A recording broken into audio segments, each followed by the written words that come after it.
मित्रों, आपने कई लोगों से यह सुना होगा और किस्से कहानियों में यह भी पढ़ते आ रहे होंगे कि हजारों किलोमीटर दूर बैठे किसी व्यक्ति से बिना किसी साधन के बात होती थी।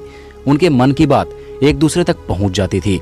किसी भी घटना घटने से पहले आभास हो जाती थी या फिर किसी के मन की बात को पता लगाया जा सकता था। यहाँ तक कि किसी व्यक्ति से मिलते ही उसके वर्तमान, भूत व भविष्य को पता लगा लिया जाता था। पर क्या आपने कभी सोचा है कि ये सारी बातें काल्पनिक है या फिर इसके पीछे कोई सच्चाई छुपी है? आप में से कई लोग ऐसा सोच रहे होंगे कि क्या ये सब संभव हो सकता है?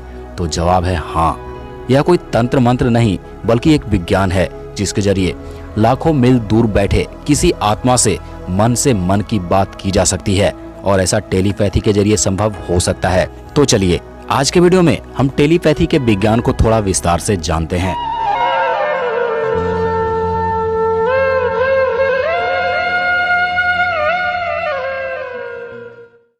मित्रों, मनोविज्ञान के अनुसार हमारे मस्तिष्क दो भागों में विभाजित है। एक वो जो भौतिक है यानी कि हमारा मगज, और दूसरा मन जहां से हम सोच विचार करते हैं। परंतु मन कोई भौतिक वस्तु नहीं है, बिल्कुल कंप्यूटर के सॉफ्टवेयर की तरह जिसे हम केवल महसूस कर सकते हैं। परंतु सारा खेल हमारा मन का यानी चेतना का ही होता है। परंतु हमारी चेतना को भी मनोविज्ञान के अनुसार दो भागों में विभाजित किया गया है। एक तो है हमारा चेतन मन यानी कॉन्शियस माइंड और दूसरा है अवचेतन मन यानी सबकॉन्शियस माइंड। यहाँ दोनों के दो कार्य हैं। जब हम किसी कार्य को पहली बार करते हैं तो वह हमारा चेतन मन यानी कि कॉन्शियस माइंड द्वारा संचालित होता है, किंतु जब हम वही कार्य को करना पूरी तरह से सीख जाते हैं तो हमारा अवचेतन मन यानी सबकॉन्शियस माइंड में स्टोर हो जाता है और उसे हम पूरे जीवन भर नहीं भूल पाते। अवचेतन मन के द्वारा जो कार्य संपन्न होते हैं वो बिल्कुल सटीक और सही तरीके से होते हैं और उस वक्त हम दो काम एक साथ भी कर सकते हैं, जैसे कि गाड़ी चलाते समय फोन से बात करना। परंतु सबकॉन्शियस माइंड यानी अवचेतन मन को जागृत करना आसान नहीं है। अब टेलीपैथी पर आते हैं। हमारा मनोविज्ञान कहता है कि हमारे अवचेतन मन को जागृत करना थोड़ा कठिन है और इसे जागृत करने के उपाय हैं योग, साधना, ध्यान या मेडिटेशन। ये सभी एक ही सिक्के के पहलू हैं। योग साधना के द्वारा ही अवचेतन मन को जागृत किया जा सकता है और जब हमारा अवचेतन मन जागृत हो जाए तब हम बहुत कुछ कर सकते हैं जिसे चमत्कार ही कहा जाएगा। उस चमत्कार में से एक है टेलीपैथी। टेलीपैथी यानी मानसिक दूर संचार, यानी किसी भी व्यक्ति से बिना किसी माध्यम के केवल मन के तरंगों के द्वारा जुड़ा जा सकता है। अपने मानसिक विचारों को आदान प्रदान किया जा सकता है।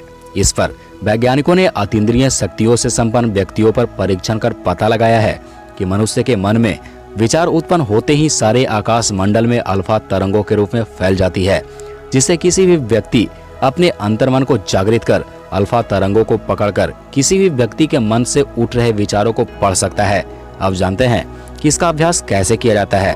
टेलीपैथी एक ध्यान की क्रिया है और ध्यान का सीधा संबंध मन से है। मन के दो प्रकार होते हैं, अंतर्मन और बाह्य मन। जैसा कि मैंने अभी बताया है, बाह्य मन का स्वभाव अत्यंत चंचल तथा कुटिल होता है, जिसे काम, क्रोध, मोह, मद, लोभ आदि की भावना उत्पन्न होते रहती है, जिससे व्यक्ति के पतन होता है। और बाह्य मन व्यक्ति को हमेशा बुरे कर्मों के लिए प्रेरित करता है। परंतु अंतर्मन का स्वभाव शांत, निर्मल और पवित्र होता है और किसी भी साधना में हमें अंतर्मन को जागृत करना होता है। जब हमारा अंतर्मन जागृत होता है तभी हम ध्यान का सही अवस्था में पहुंच पाते हैं और हमारा अंतर्मन तब जागृत होता है जब हमारा बाह्य मन सुप्त अवस्था में हो। और बाह्य मन को अपने काबू में करना थोड़ा कठिन है। इसके लिए आपको नियमित साधना का अभ्यास करना होगा।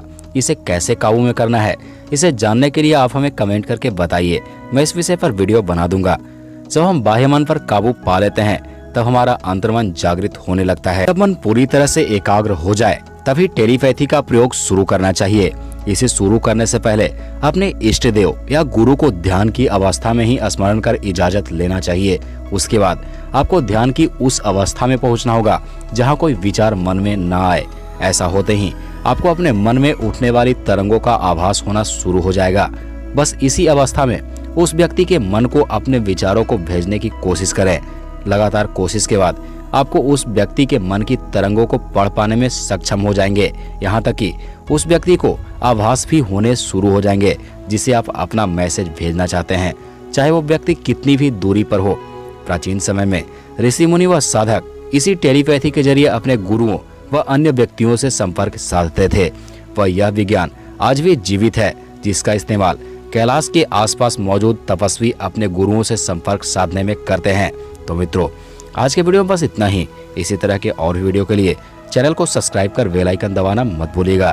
तो मिलते हैं एक नए वीडियो के साथ, तब तक के लिए नमस्कार।